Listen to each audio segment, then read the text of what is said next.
नस्य म्हणजे नाकात औषधी तेल किंवा तूप टाकणं ही एक दिनचर्येतली महत्वाची क्रिया आहे.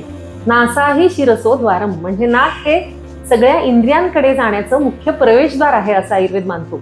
मानेच्या वरच्या सगळ्या इंद्रियांना, चेहऱ्याच्या त्वचेला, केसांना पोषण देण्यासाठी नस्य हा बेस्ट ऑप्शन आहे. अशी उपयुक्त आणि शास्त्रीय आयुर्वेदिक माहिती हवी असेल तर आपलं चॅनल लाईक करा, शेअर करा आणि सबस्क्राईब करा. नस्य करण्यासाठी रोज सकाळ संध्याकाळ दोन्ही नाकपुड्यांमध्ये तुम्ही कोमट केलेलं शुद्ध तूप किंवा शुद्ध तेल असं ड्रॉपरनी टाकू शकता. पित्त प्रकृती, उष्णता असेल तर शुद्ध तूप आणि वात, कफ यांचे विकार असतील तर तेल वापरावं. शक्यतो लाकडी घाण्यावर तयार केलेलं शुद्ध तिळाचं किंवा बदामाचं तेल हा चांगला ऑप्शन आहे. यामुळे काय फायदे होतात तर पहिलं, डोकेदुखी, सायनस, ॲलर्जी, वारंवार होणारी सर्दी यापासून प्रोटेक्शन. दुसरं, मेंदूला पोषण मिळतं, एकाग्रता वाढते.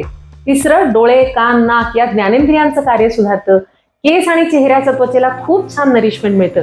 चौथं, स्मरणशक्ती सुधारते. आणि 5, झोपेच्या तक्रारी कमी होतात. विशेषतः वयोवृद्ध लोक, वारंवार नाक बंद होणं, सतत सर्दी असणं अशा लोकांनी नियमित नस्य केलं तर त्याचे खूप छान रिझल्ट मिळतात. नस्य ही एक अशी सवय आहे की जी तुम्हाला फक्त श्वासासाठीच नाही तर आरोग्यासाठी सुद्धा खूप उपयुक्त आहे. म्हणून नियमित नस्य करा आणि हाच आहे आजचा आरोग्य मंत्र.